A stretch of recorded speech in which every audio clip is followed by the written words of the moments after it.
Hi student, कैसे हो आप लोग? गुड स्टूडेंट्स, आज बहुत ही एक इंटरेस्टेड टॉपिक पर डिस्कस करने वाले हैं हम लोग, जिसमें आपको मजा आएगा। मैं कोशिश करूंगा कि रियली में भी एंजॉय करो और कहीं कंफ्यूजन ना रहे। तो स्टूडेंट्स, हम लोगों ने लास्ट लेक्चर में देखा था न्यूटन्स का सेकेंड लॉ, जिसमें हम लोगों ने बात किया था, किस चीज की बात किया था हम लोगों ने बात किया था F equal to M A की जगह पे v माइनस यू लिया था और t से डिवाइड करके हम लोगों ने कुछ बातें किया था। स्टूडेंट, इसमें हम लोगों ने डिस्कस किया था कि अगर हमारा u ही v हो जाए, अगर u ही v हो जाए तो f हमारा क्या हो जाएगा स्टूडेंट्स? जीरो हो जाएगा। तो जब f हमारा जीरो हो जाएगा, इसका मतलब हो जाएगा कि जो ऑब्जेक्ट है वो कंटिन्यू मोशन में रहेगा। किसमें रहेगा? Continue in motion. और कंटिन्यू इन मोशन का मतलब किससे? एक यूनिफॉर्म वेलोसिटी से, यूनिफॉर्म वेलोसिटी से, ठीक है, यूनिफॉर्म वेलोसिटी से मूव करेगा। You have seen in the previous lecture, ठीक है। ये भी हम लोगों ने देखा था कि अगर u को जीरो कर दें, इनिशियल वेलोसिटी जीरो कर दें, तो ये वेलोसिटी अपने आप जीरो हो जाएगी। इसका मतलब कि object is in rest position, ठीक है स्टूडेंट। इतना हम लोगों ने प्रीवियस लेक्चर में देख लिया था, ठीक है। अब आज today we are going to discuss Newton's third law. Very important. Newton का सेकेंड लॉ भी इंपॉर्टेंट है और ये लॉ भी बहुत ही इंपॉर्टेंट है। चलिए तो स्टार्ट करते हैं हम लोग स्टूडेंट्स, थर्ड लॉ के बारे में कुछ डिस्कस करते हैं। स्टूडेंट्स, हमने एक फिगर बनाया यहाँ पे, इसको अभी आपको देखना नहीं है। हमने बनाया कि टाइम मेरा बच जाएगा और डिलीवरी ज्यादा कर पाऊंगा, इसलिए मैंने बनाया, इस पर अभी ध्यान नहीं देना है। चलिए स्टार्ट करते हैं। तो न्यूटन साहब एक ऐसे साइंटिस्ट है जिनकी जड़ बहुत लंबी थी और फिजिक्स में भी उतने वो गोता लगाते थे जितना कि वो मैथमेटिक्स में। तो उन्होंने एक थर्ड लॉ दिया। इन्होंने कहा कि किसी भी एक्शन का एक रिएक्शन होता है। क्या होता है? किसी भी एक्शन का एक रिएक्शन होता है और दोनों इक्वल होते हैं, अपोजिट डायरेक्शन में होते हैं। तो इसका मतलब कि मैं किसी को एक थप्पड़ मारूं या आप अपने किसी फ्रेंड को एक थप्पड़ मार दीजिए और कह दीजिए कि चलो यार, जितना मैंने तुमको मारा, तुम्हारा गाल तो मुझे उतना मार ही दिया, तो बात तो बराबर हो गई। इसकी बात नहीं हो रही है स्टूडेंट्स, इसकी बात नहीं हो रही है कि बराबर हो गई। ये तो बात हो रही है कि जितना मैंने फोर्स लगाया किसी सरफेस पे, तो सरफेस ने मुझे कितना रिएक्ट किया। इसको जरा ध्यान से समझने की कोशिश करना। मैंने कहा कि किसी ऑब्जेक्ट पे दो बातें करेंगे हम। सिचुएशन क्या होगी? एक्शन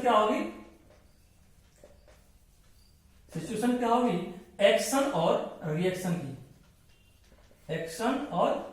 रिएक्शन की। ये न्यूटन साहब ने बात कही थी कि जितना एक्शन होता है उतने ही रिएक्शन होता है, ठीक है। तो इसका मतलब ये हुआ कि कोई अगर ये बॉडी है किसी सरफेस पे, ये क्या है? इस सरफेस है, मान लीजिए सरफेस है। अगर ये ऑब्जेक्ट है कोई, तो इसका एक इधर नीचे अर्थ W इक्वल टू mg, जिसको ग्रेविटेशनल फोर्स कहते हैं, आगे पढ़ेंगे, नीचे खींचती है, ठीक है।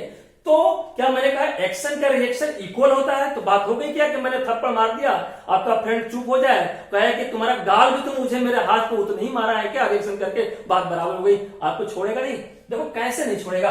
अगर ये ऑब्जेक्ट है, इसके नीचे ये फोर्स लगा, तो ये जो कॉन्टेक्ट, जो ऑब्जेक्ट और सरफेस के बीच में जो कांटेक्ट हुआ, तो सरफेस भी एक अपोजिट डायरेक्शन में, ऐसे मैं एन नहीं लिखा हूं, तिरछा करके लिखा हूं, रिएक्शन फोर्स है, ठीक है ना, जो टेंशन कह लो, अपोजिट फोर्स कह लो।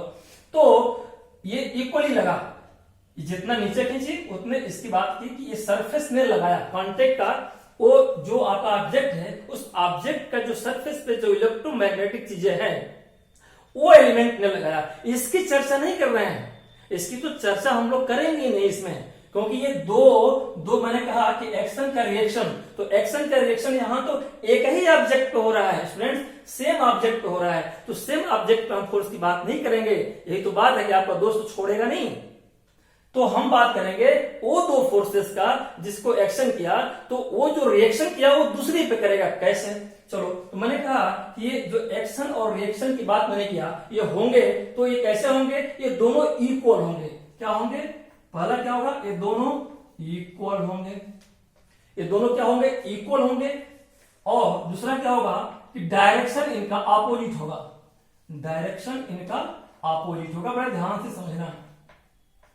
डायरेक्शन इनका ऑपोजिट होगा, मैग्नीट्यूड सेम होगा, जितना जोर से मैंने लगाया उतने मुझे जोर से मिलेगा। क्या होगा? थर्ड क्या निकला कि मैग्नीट्यूड थोड़ा साफ लिख दो मैं, मैग्नीट्यूड सेम होगा। ठीक है, अपोजिट डायरेक्शन आएगा, सेम फोर्स से आएगा, मैग्नीट्यूड सेम होगा। चलिए बात करते हैं इसको। ये तो हमारा हो गया मोटा मोटी चीजें। जो हमें डिस्कस करना है जरा इसमें ध्यान से देखिए। मैंने कहा कि ये तो इंटरनल फोर्स है, ये तो इसका रिपल्सन इंटरनल है, इसकी बात नहीं करना है। मान लो इसी ऑब्जेक्ट पे एक ब्लॉक पे मैंने इधर से फोर्स लगाया, ठीक है, मैंने इसको ऐसे पुश किया और ये पुश उल्टा करेगा, ये पुश उतने ही ताकत से करेगा मेरे ऊपर, है ना, मेरे ऊपर, यानी कि जो पुश करेगा उस पे कितना करेगा, उसी फोर्स से करेगा। तो देखो एक फोर्स ये लगा और एक फोर्स किसी मिस्टर एक्स पे लगा जिन्होंने धक्का दिया था। तो एक तो ब्लॉक हो गया हमारा, ये सिचुएशन हो गई, और दूसरा मिस्टर ये सिचुएशन हो गए। ठीक है, हम इस फोर्स की बात कर रहे हैं कि फोर्स लग रहा है, लेकिन दो डिफरेंट ऑब्जेक्ट पे लग रहे हैं, दो डिफरेंट पोजीशन पे लग रहे हैं। तो सेम वाले की इसकी बात नहीं करेंगे। ये दो डिफरेंट फोर्सेस हैं, दो डिफरेंट ऑब्जेक्ट पे आ रहा है, एक्शन हो रहा है एक ऑब्जेक्ट पे, तो रिएक्शन हो रहा है इन मिस्टर एक्स पे, मोटू पे हो रहा है, दूसरे पे रिएक्शन हो रहा है। इस दो डिफरेंट फोर्सेस की हम बात करने वाले हैं स्टूडेंट्स, किसमें, न्यूटन्स के थर्ड लॉ में। चलिए, तो कंक्लूजन क्या निकला कि फोर्स देखो एक इधर से लगा, दूसरा इधर से लगा, तो कंक्लूजन क्या निकला, जरा मैं इसको मिटा दूं। कंक्लूजन ये निकला स्टूडेंट्स कि जो फोर्स होता है वो किसमें होता है, पेयर में होता है। क्या होता है, फोर्स किसमें होता है, पेयर में होता है। Force is in pair. ठीक है, सेकेंड क्या निकला कि सिंगल फोर्स इररिलेवेंट, ठीक है, सिंगल फोर्स इररिलेवेंट हो गया। ठीक है, इसका कोई मतलब नहीं होता है। तो हम बात करेंगे किसकी, ये पेयर फोर्स की। हम किसकी बात करेंगे, इन दोनों फोर्सेस की बात करेंगे। बड़े ध्यान से समझिएगा, थोड़ा चैप्टर को मैं यहां से उठाना शुरू करता हूं। ठीक है, न्यूटन्स थर्ड लॉ को। तो न्यूटन्स थर्ड लॉ का जो क्रक्स था इतने था कि every action has the same reaction, equal reaction होता है, बट डायरेक्शन इज ऑपोजिट होती है। और जो इसका असली सेंटीमेंट है कि दो फोर्स लगते हैं लेकिन दोनों डिफरेंट ऑब्जेक्ट पे लगते हैं, सेम पे नहीं। ठीक है, चलिए आगे बढ़ाते हैं। आइए, तो स्टूडेंट्स एक हम जरा एग्जांपल लेते हैं। मान लो कि एक हॉर्स है और एक कार्ट है, एक हॉर्स और एक कार्ट है। ठीक है, ये इसलिए मैंने एक फिगर बना दिया था। एक कार्ट है, क्या है, एक कार्ट है, एक हॉर्स है। थोड़ा सा खराब फिगर बना है तो कोई इसे घबराने की जरूरत नहीं है। ठीक है, चलिए स्टूडेंट्स बहुत ध्यान से देखो, पूरा न्यूटन्स का थर्ड लॉ इस पे अप्लाई हो जाएगा और ये आपके कई सारे क्वेश्चनों को इसमें मर्ज किया हमने। ठीक है, चलिए तो देखो क्वेश्चन को सॉल्व करने के लिए, जो फोर्स को हमें देखने के लिए, या फोर्स कहूं तो एक्सेलरेशन की बात आ जाती है, उसको देखने के लिए हम एक सिस्टम की बात करेंगे। कैसे सिस्टम की बात करेंगे, जरा देखो, बिना सिस्टम की बात किए क्वेश्चन सॉल्व करना टू डिफिकल्ट हो जाएगा। तो मैंने कहा कि भाई सिस्टम बनाओ। अगर ध्यान से इसको देखो तो इसमें कितने सिस्टम बना सकते हैं, इसको एक हिस्से में बनाओ। सिस्टम में मैंने क्या किया कि पहला लिया कार्ड को, ठीक है, इसको मैंने एक बार सिस्टम माना, यानी कि जो कुछ भी मैं फोर्स के बारे में, एक्सेलरेशन के बारे में सोचूंगा, सिर्फ इसी के बारे में सोचूंगा, इसको मैं थोड़ी देर के लिए भूल जाऊंगा। दूसरा सिस्टम क्या मैंने कहा, तो दूसरे हॉर्स को सिस्टम बनाओ, हॉर्स को सिस्टम बनाओ। और तीसरा मैंने कहा कि कार्ट और हॉर्स दोनों साथ साथ एक सिस्टम बना के चलो। क्या, कार्ट प्लस हॉर्स, ये दोनों को एक सिस्टम, यानी कि एक मैंने कहा कि इसको सिस्टम बना लेंगे तो इस पे भूल जाएंगे, हम इसी पे सोचेंगे कि क्या करना है। दूसरा, इसको मैं सिस्टम बनाऊंगा तो इधर को भूल जाऊंगा थोड़ी देर के लिए क्या करना है। तीसरी बार इन दोनों पे जो मैंने किया उसको पूरे एज ए होल करके देखेंगे तीसरे सिस्टम पे, तो देखेंगे कि क्या सिचुएशन आई। तो ये हमने क्या सिस्टम पे देखने की बात मैंने किया, मैं इसकी बात कर रहा हूं कि इस पे कितना फोर्स लग रहा है, कितना एक्सीलरेशन लग रहा है। ये हॉर्स अगर ये सिचुएशन एक ये सिस्टम है तो पर्टिकुलर हार्स पे यानी ऑब्जेक्ट पर कितना फोर्स लग रहा है और कितना एक्सेलरेशन से ऑब्जेक्ट चल रहा है, इस पे कितना फोर्स लग रहा है कार्ड पे और कितना एक्सेलरेशन से चल रहा है, एज ए होल कितने एक्सेलरेशन से हार्स और कार्ड चल रहे हैं, इसकी सिस्टम की बात कर रहा हूं। ठीक है, तो चलिए देखते हैं इसको। फर्स्ट सिचुएशन की बात करते हैं, क्या, कार्ड। तो मैं कार्ड पे आपको समझाने की कोशिश करूंगा बड़े डीप में और बहुत ही मजेदार तरीके से, ताकि कहीं कोई कंफ्यूजन की चांसेस ना रह जाए। स्टूडेंट्स बड़े ध्यान से देखो कि किसी भी ऑब्जेक्ट पे एक फोर्स तो कॉमन है, क्या है कि अगर यहां से देखो तो ये ग्रेविटेशनल फोर्स तो आगे पढ़ेंगे चैप्टर में mg लगता है। ठीक है, इसका जस्ट उल्टा यहां पे क्या लग जाएगा, तिरछा में एम बना रहा हूं, अपोजिट फोर्स लग जाता है। तो ये दोनों फोर्स आपस में एक दूसरे को न्यूट्रलाइज किए हैं, बराबर की बात होती है। तो हमने शुरू में क्या बताया स्टूडेंट्स, हम इस फोर्स की चर्चा कंसिडरेशन नहीं करेंगे। जब हम इस कार्ड फोर्स कैलकुलेट करेंगे, एक्सेलरेशन कैलकुलेट करेंगे, तो इस फोर्सेस की हम चर्चा नहीं करेंगे, क्योंकि तो इंटरनल मेटेरियलाइज है, जितना नीचे उतना ऊपर है, इससे कोई मतलब हमारे लिए नहीं है। और इसलिए नहीं है क्योंकि तो सेम ऑब्जेक्ट पे, एक ही ऑब्जेक्ट पे लग रहे हैं। तो हमें क्या लेना है कि दो ऑब्जेक्ट हो और दो फोर्स हो, ऑब्जेक्ट एक ही हो, एक फोर्स लगाएं, और जो उल्टा हमें रिएक्शन मिले वो दूसरे ऑब्जेक्ट पे मिले। यहां तो दोनों फोर्सेस एक ही ऑब्जेक्ट पे है, इसलिए इसको डिस्कशन का पार्ट नहीं बनाएंगे। यस और नो, यस और नो, क्लियर, बिल्कुल क्लियर। चलिए, तो मैंने कहा कि अब फर्स्ट लेते हैं सिचुएशन, कार्ड की बात कर लेते हैं, कार्ड की। ठीक है, तो कार्ड मैंने देखो आप कि अगर यहाँ पे कंसेप्ट समझ लो, एक ब्लॉक है, एक सरफेस है। ठीक है, एक ब्लॉक है और एक सरफेस है। इस पे फोर्स का सिचुएशन क्या होती है, अगर मान लो ये इस साइड में अगर ये मूव कर रहा है ब्लॉक, ठीक, तो ब्लॉक का जो कांटेक्ट, इस ब्लॉक और अर्थ का सरफेस का जो कांटेक्ट फोर्स है, ये कांटेक्ट फोर्स ऐसे आएगा। ठीक है, क्यों आएगा, क्योंकि इधर मूव कर रहा है, तो कांटेक्ट फोर्स इस डायरेक्शन में। ये जरूरी नहीं है कि कांटेक्ट फोर्स ऐसे परपेंडिकुलर ही हो, ऐसा नहीं है। ठीक है, चलिए, तो अगर ये कांटेक्ट फोर्स किसका है, अगर ये सरफेस का और ब्लॉक के बीच जो कांटेक्ट हुआ, अगर ये फोर्स कांटेक्ट फोर्स है, तो ये सरफेस का कांटेक्ट फोर्स है, तो इसको मैं मान लूं कि इधर है, तो इसका एक जो हॉरिजॉन्टल कंपोनेंट होगा, जो फोर्स होगा, इधर लगेगा, जिसको हम कहते हैं फ्रिक्शन, CTION। ठीक है, फ्रिक्शन। स्टूडेंट फ्रिक्शन की एक लंबी वीडियो बनाऊंगा, डोंट वरी, यहां बस समझ लो। तो ये फ्रिक्शन एक कंपोनेंट, एक इसका कंपोनेंट होगा जो परपेंडिकुलर, जिसको हम लोग नॉर्मल कहते हैं, ये जो हम अभी बताए थे नॉर्मल। ठीक ना, इसी को तो mg से अर्थ खींचती है और ये परपेंडिकुलर है, तो परपेंडिकुलर एक कंपोनेंट n हुआ इसका, एक हॉरिजॉन्टल मतलब पैरेलल टू सरफेस, इस सरफेस के पैरेलल एक इधर फोर्स आया, इसको हमने फ्रिक्शन कहा। सरफेस का ये फोर्स, सरफेस का ये फ्रिक्शन है। ठीक है, चलिए अब मिटाता हूं इसको, इस पर अप्लाई करते हैं। तो स्टूडेंट देखिए, अगर ध्यान से देखिए तो जो पहिया है, इस पे अगर देखा जाए तो एक फोर्स तो ऐसे लगा यहां से, जिसको मैं बोलूं P, और अगर P बोले तो क्या मैंने बोला, कांटेक्ट फोर्स ऑफ सरफेस, क्या है, कांटेक्ट फोर्स ऑफ सरफेस। ठीक है, इसका मैंने कहा, समझाया था कि इसका इस सरफेस के पैरेलल फोर्स इस डायरेक्शन में लगेगा, इस डायरेक्शन में। ठीक है, जिसको हम फ्रिक्शन F से, तो F हमारा क्या हुआ, फ्रिक्शन, CTION, ये हमारे फ्रिक्शन हो गया, इसका सरफेस का फ्रिक्शन हो गया। ठीक है, बड़ा ध्यान समझना।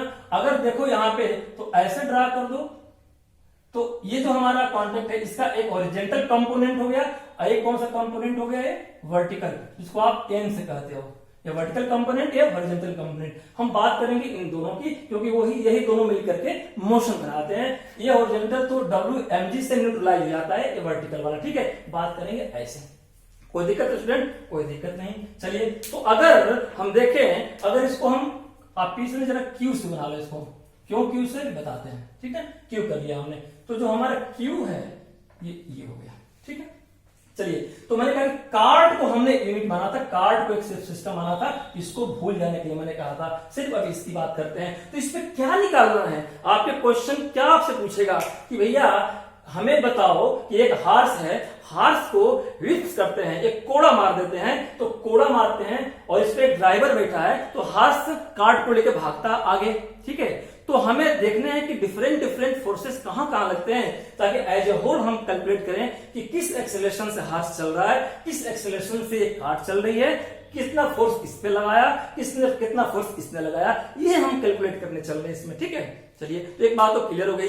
तो अब यह है कि इसलिए ये इसका मुंह पीछे क्यों है, ये कांटेक्ट फोर्स पीछे क्यों है, ठीक है। इसलिए पीछे है कि जब ये हार्स को कोड़ा मारा, हार्स दौड़ने लगा, कार्ट F1 फोर्स लगाया, हार्स ने क्या लगाया, F1 फोर्स लगाया। तो F1 फोर्स को मैं क्या मान लूं कि फॉरवर्ड डायरेक्शन में चल रहा है, किसने, फॉरवर्ड डायरेक्शन में, यानी हार्स जो है फोर्स लगा रहा है F1। ये फोर्स किसका है, हार्स का, हार्स फोर्स, ठीक है, हार्स का फोर्स है। और डायरेक्शन क्या है, डायरेक्शन फॉरवर्ड। बड़े ध्यान से समझना, तो टाइम मिल जाए कोई बात नहीं, एक कैपिटल F है क्योंकि मैं स्मॉल F भी बनाऊंगा, ठीक है। चलिए, तो ये F1 हुआ। स्टूडेंट्स बड़े ध्यान समझो, तो एक्सेलरेशन किसकी बात नहीं कर रहा हूं, कार्ट की बात कर रहा हूं, इसको भूल जाओ। तो कार्ट पे एक्सेलरेशन भी, अगर ये इधर फोर्स है तो एक्सेलरेशन भी कैसा होगा, फॉरवर्ड। क्यों, अल्टीमेटली कार्ट जा तो उधर ही रही है। अब हमें कैलकुलेट करना है किस फोर्स से जा रही है, किस एक्सेलरेशन से जा रही है, लेकिन जा रही है इतना, इधर का फॉरवर्ड जा रही है, हार्स लेके जा रहा है, ठीक है। चले आगे बढ़ते हैं। तो बड़ा ध्यान समझिए, तो एक्सेलरेशन जो हमारा किधर है, ये फॉरवर्ड डायरेक्शन में है।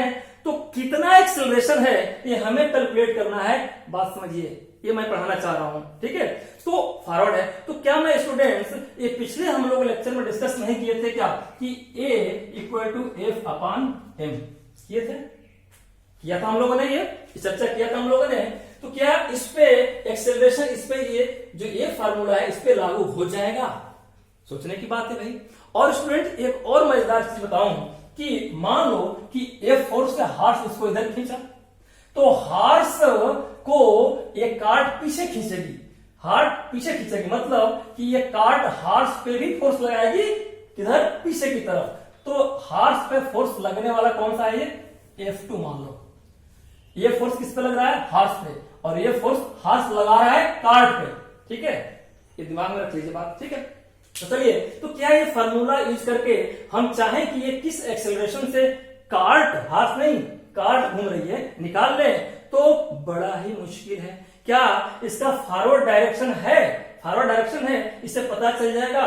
तो स्टूडेंट्स इससे पता नहीं चलेगा, क्यों नहीं चलेगा, जरा इसको यहीं पे क्वेश्चन मार्क समझ करके इस चीज को दिमाग में रखे रहिए, ठीक है। अब आते हैं दूसरी सिचुएशन पे। क्या दूसरी सिचुएशन पे, ध्यान रखिएगा, अब इसको मैंने अधूरा छोड़ा है कि एक्सेलरेशन कैसे कैलकुलेट करें, क्या इस पे कैलकुलेट करें, क्या गलती कर बैठेंगे, कैलकुलेट कर देंगे, तो इसलिए इसको क्वेश्चन मार्क, ठीक है। अब मैं दूसरी सिचुएशन लेता हूं, इसको जरा मैं पार्टीशन कर दूं स्टूडेंट्स।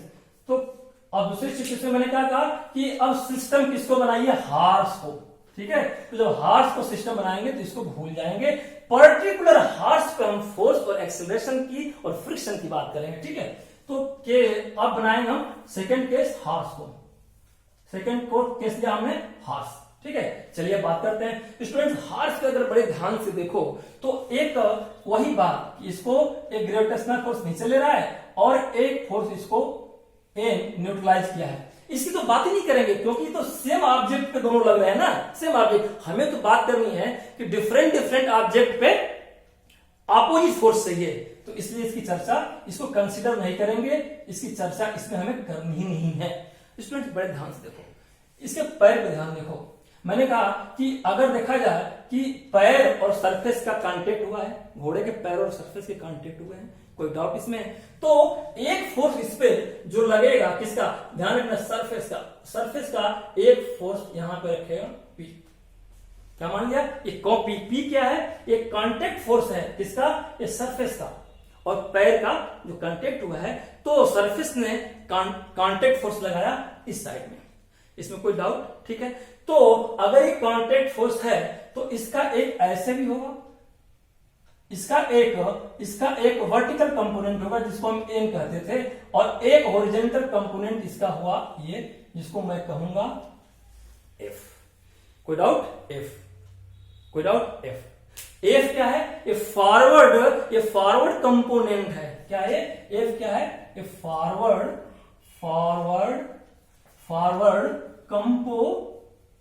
कंपोनेंट, ये फॉरवर्ड कंपोनेंट है। बहुत ध्यान से चलिएगा, बहुत ही मजेदार है, सब क्वेश्चन है, जितना पॉइंट मैं डिस्कस कर रहा हूं ऑल आर द क्वेश्चन, ठीक है। ये फॉरवर्ड कंपोनेंट है, ठीक है। इसका एक मास होगा, वजन तो होगा ना घोड़े का, तो मान लीजिए इसका मास होगा घोड़े का, तो mh कह दूं, मास ऑफ हॉर्स। तो इसी तरह से मास ऑफ कार्ट भी कह दूं, इसका वजन है, तभी तो WMG से खींचा और आप वही फोर्स N लगाया। भले हमने चर्चा नहीं किया क्योंकि वो सेम ऑब्जेक्ट पे दोनों लग रहे हैं, और सेम ऑब्जेक्ट का हम न्यूटन थर्ड लॉ में कोई जगह नहीं है, ठीक है। स्टडी के लिए है, कैलकुलेशन के लिए।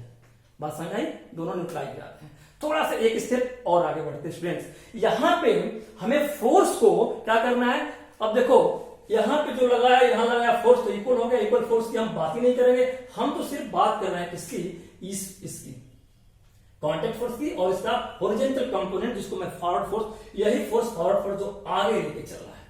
कोई डाउट? यही कौन सा लेके चल रहा है? आगे लेके चल रहा है, ठीक है। चलिए, दो सिचुएशन पे हम लोगों ने फोर्स की पोजीशन निकाली। एक बार इसको सिस्टम माना तो इसको भूल गए, अब इसको सिस्टम माने तो इसको भूल गए। स्टूडेंट्स जरा सोचो, अगर ड्राइवर इसको हिप मारता है, कोड़ा मारता है, अगर मान लो न्यूटन लॉ को देखो कि जितना फोर्स अपोजिट, जितना एक्शन उतना रिएक्शन, तो जितना ये फोर्स से आगे गया उतने फिर से कार्ड पीछे खींची, तब तो रुक जाना चाहिए।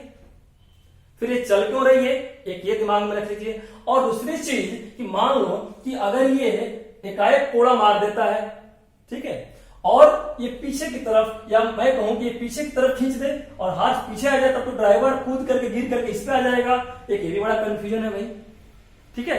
तो हम अब कोशिश करेंगे, ट्राई करेंगे ये निकालने के लिए कि एक्सेलरेशन दोनों का क्या है और कौन सा फोर्स है जो आगे एक्सेलरेट करा रहा है, कि ओवरऑल मिला करके, चाहे पीछे खींचे कार्ड, चाहे हाथ आगे खींचे, कुल मिलाकर के कौन सा फोर्स है और कितना है, कितना एक्सेलरेशन है, जो अल्टीमेटली इसको फॉरवर्ड मूव करा रहा है। हाथ मूव कर रहा है फॉरवर्ड और कार्ड मूव कर रही है फॉरवर्ड। स्थिति क्लियर हो गई? चलिए, तो students, the force act on horse, क्या हुआ? The force act on horse and we must add the force, we discuss the motion of the horse. अब क्या करेंगे? अब हॉर्स की मोशन, यानी कि अब देखा जाए तीसरी सिचुएशन, दूसरी सिचुएशन को हम लोगों ने ले लिया, और ये नाम मैंने यहां इसलिए नहीं लिखा क्योंकि यही टर्म्स तो यहां भी आए हैं, ठीक है, कोई और टर्म्स तो यहां पे है नहीं। एक P है, तो चलो हम लिख देते हैं P कौन सा है? Contact force, contact force, force of surface. कोई बात नहीं, कोई नई बात नहीं है। MC MS मैंने बता दिया कि MC क्या है, इसके मास कार्ड का मास है, और MS है हार्स का मास है। ये टर्म यूज हुए होंगे, इसलिए हमने डिस्कस किया। अब हम कर रहे हैं कि force act on the horse, तो वी मस्ट ऐड हार्स में फोर्स अगर हम जो लग रहा है उसमें अब हम चर्चा करेंगे, ऐड करने की कोशिश करेंगे। We discuss the motion of the horse, ठीक है। अब हार्स के मोशन को डिस्कस करेंगे। अब हम तीसरी सिचुएशन लेते हैं एज ए होल, जो मैंने कहा कि कार्ड रेड से लिख रहे हैं तो रेड से लिखते हैं। और तीसरी सिचुएशन की बात मैं कर रहा हूं, कार्ड प्लस हार्स, ठीक है ना, एज ए होल। अब मैं ये पूरे एक सिस्टम के एक नजर से देखूंगा कि यार ओवरऑल क्या होता है। यही स्टूडेंट्स हम गलती करते हैं, नहीं देखते हैं, देखना चाहिए। अलग अलग स्टडी के लिए, किसके? इसकी मोशन की स्टडी के लिए, एक्सेलरेशन और फोर्स के लिए अलग हमने देखा। इसको एक सिस्टम बनाया, किस चीज के लिए बनाया? मोशन की स्टडी करने के लिए, हार्स की, और एक्सेलरेशन की स्टडी करने के लिए। अब हम as a whole ultimately result के मोशन और रिजल्ट के एक्सेलरेशन की अब स्टडी करने चल रहे हैं। उसके लिए हमें एज ए होल सिस्टम की नजर से आपको देखना पड़ेगा। मतलब जहां जरूरत पड़ेगी देखेंगे कि किससे कौन बड़ा है, किससे कौन छोटा है, तो रिजल्ट में किसका भारी पड़ रहा है, इस स्टेज पे आ रहे हैं। स्टूडेंट बहुत ध्यान से देखना कि हार्स का एक्सेलरेशन कौन सा है, हार्स का एक्सेलरेशन कौन सा है? F है, ठीक है। अब यहां आते हैं, F क्या है? हार्स एक्सेलरेशन, हार्स का एक्सेलरेशन है। कोई डाउट? और F डैश को मैंने क्या बोला था? किसका है? फ्रिक्शन ऑफ कार्ड, ठीक है। मैंने क्या बोला था? वो फ्रिक्शन ऑफ क्या है? पीछे की तरफ ले जाएगा उसके हेडर्स को, ठीक है। चलिए, तो एक्सेलरेशन ऑफ हार्स क्या हो सकता है, क्या हो सकता है स्टूडेंट? एक चीज ध्यान से देखो इसको, यहां अगर बहुत ध्यान से देखो तो अगर जो हमारा P है, क्या है, जो हमारा P है वो F2 पे भारी पड़ रहा है। बहुत ध्यान से देखो, जरा मैं एनालिसिस करने चलूं स्टूडेंट्स, तो क्या मैं इसको मिटा सकता हूं, क्योंकि हमें स्पेस की जरूरत पड़ेगी। अब now we are going to study as a whole system, as a whole horse plus cart. तो यहां पे एक चीज लिखा कि जो P है हमारा is greater than, P is greater than हमारा किससे, तुम्हारे Q से, P is greater than Q। Ultimately तो हार्स आगे लेके ही भाग रहा है ना, तो जब आगे लेके भाग रहा है तो ये जो कांटेक्ट फोर्स है जो इस साइड में है, जो Q का कांटेक्ट फोर्स जो पीछे की तरफ लेके आ रहा है उससे ज्यादा है, तो रिजल्टेंट आगे मूव कर रहा है। एक चीज तो क्लियर होगी। चलिए अब आते हैं, तो एक्सेलरेशन इस पे कितना आएगा और एक्सेलरेशन इतना इस पे कितना होगा। फोर्स की तो बात मैंने कर लिया, ये फोर्स ज्यादा है किससे, इससे, Q वाले से, कांटेक्ट फोर्स से। तो एक्सेलरेशन की बात मैं करूं तो एक्सेलरेशन किसका, हम इसका कार्ड का एक्सेलरेशन निकालेंगे, कार्ड का एक्सेलरेशन।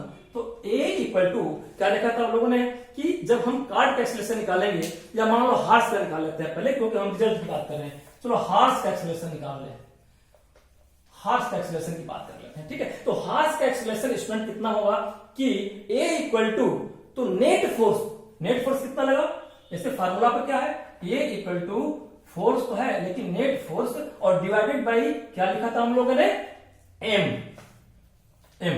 तो नेट फोर्स हमारा क्या, नेट मतलब एक आगे लग रहा है पीछे लग रहा है, तो हमारा नेट फोर्स यहां पर देखिए, बड़े ध्यान से देखिए क्या हो रहा है, F जो है हमारा फॉरवर्ड लेके जा रहा है, कोई डाउट, और जो F2 या हार्स का फोर्स है आगे लेके भाग रहा है, और हार्स को कौन सा फोर्स पीछे खींच रहा है, कार्ट वाला, यानी कि F2 पीछे खींच रहा है। तो नेट हमारा क्या निकला, F माइनस कैपिटल F2, और डिवाइड मैंने कर दिया किससे, M से। तो M किसका, मास किसका, या हार्स का। कोई दिक्कत, एक्सेलरेशन हमारा ये आ गया। क्या मैं जो पहले में बताया था कि जरा क्वेश्चन मार के समझना, A equal to F upon M करके हम ये चीज निकाल पाते, नहीं निकाल पाते, ठीक है ना, इसलिए रेलेवेंट नहीं था। इस तरह से निकलेगा इसके। चलो थोड़ा सा और आगे बढ़ते हैं स्टूडेंट्स, एक तो हार्स का हो गया, इसी तरह से कार्ड का भी निकाल सकते हैं। कैसे निकाल सकते हो कार्ड का, ध्यान रखना कि अब इसमें देखो जो पिछली गलती हम कर रहे थे F1 अपॉन MC कार्ड पे, कार्ड का मैं कहूं कि अगर एक्सेलरेशन कार्ड का निकालना होगा तो कार्ड का एक्सेलरेशन बड़े ध्यान से समझो, इसका acceleration of age, acceleration of cart, तो इसका भी F नेट फोर्स कितना लग रहा है उस पे, किसपे, ऑब्जेक्ट पे, और M से डिवाइड करेंगे तो एक्सेलरेशन कार्ड पे कितना, देखो कार्ड पे ध्यान रखो, कार्ड पे एक तो इधर लगा और एक आगे लगा, तो जो कार्ड का F है और ये पूरा हार्स का कौन सा फोर्स है, F1 अल्टीमेटली आगे लेके जा रहा है। इसका मतलब ये हुआ कि कैपिटल F1 माइनस F छोटा पड़ गया जो फ्रिक्शन है, और M किसका, कार्ड। कोई दिक्कत, इसको F डैश मैंने कहा था, सॉरी ये दोनों F हो गए, F डैश, इसको F डैश समझ लीजिए। कोई दिक्कत, मजा आया। तो ये किस डायरेक्शन में स्टूडेंट, ये भी किस डायरेक्शन में, देखो ये किस डायरेक्शन में, फॉरवर्ड डायरेक्शन में है, ये किस डायरेक्शन में, फॉरवर्ड डायरेक्शन में, और ये किस डायरेक्शन में है, ये भी फॉरवर्ड डायरेक्शन में है। क्यों, क्योंकि अल्टीमेटली जो हमारा फोर्स आगे वाला है वो भारी पड़ रहा है, ठीक ना, फॉरवर्ड डायरेक्शन, देखो दोनों में फॉरवर्ड ही आ रही बात, ठीक है। अब मैं कुछ थोड़ा सा और आगे बढ़ूं, क्या बढ़ूं कि जो रोड हमारा है वो फ्रिक्शन लगा रहा है अपोजिट, लेकिन आगे वाले फोर्स से कम पड़ रहा है, ठीक है। अब मैं टोटल फोर्स की बात करूंगा, एक इसके एक्सेलरेशन की बात किया फोर्स की, और एक इसके एक्सेलरेशन फोर्स की बात किया।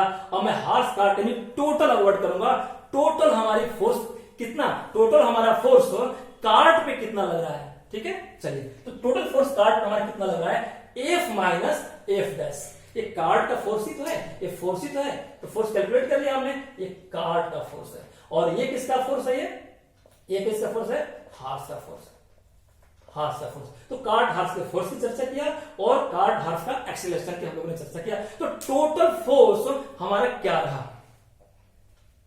आपके सामने है। तो स्टूडेंट्स तो F और F1 है हमारा, वो सेल्फ एडजस्ट हो रहा है, देखो कैसे, ये दोनों इक्वल है, दोनों फॉरवर्ड है, ये भी इधर जा रहा है मूव कर रही है एक्सेलरेशन से और एक एक्सेलरेशन से इधर, तो ये दोनों जो अंदर की फोर्सेस हैं इनके वो ऑटोमेटिकली एडजस्ट हो जा रही हैं, ठीक ना। तो जब ये दोनों अपने आप मेटेरियलाइज हो करके ओवरऑल आगे फॉरवर्ड हो रही है, तो इसका मतलब कि जो हमारा ये है ये सुपीरियर पड़ रहा है सबसे। ये क्या है? अल्टीमेट है, वो रिजल्टेंट है ना, परिणामी फोर्स है, ठीक है स्टूडेंट्स। तो इसका मतलब क्या निकला कि बोथ हमारे हैं मैग्नीट्यूड एक्सेलरेशन का, बोथ मैग्नीट्यूड सेम है। तो यहां मैंने देखा कि मैग्नीट्यूड ऑफ बोथ यानी कि कार्ट प्लस हार्स, इन दोनों का कार्ट प्लस, थोड़ा बड़ा लिखूं मैं, कार्ट प्लस हार्स, इन दोनों का मैग्नीट्यूड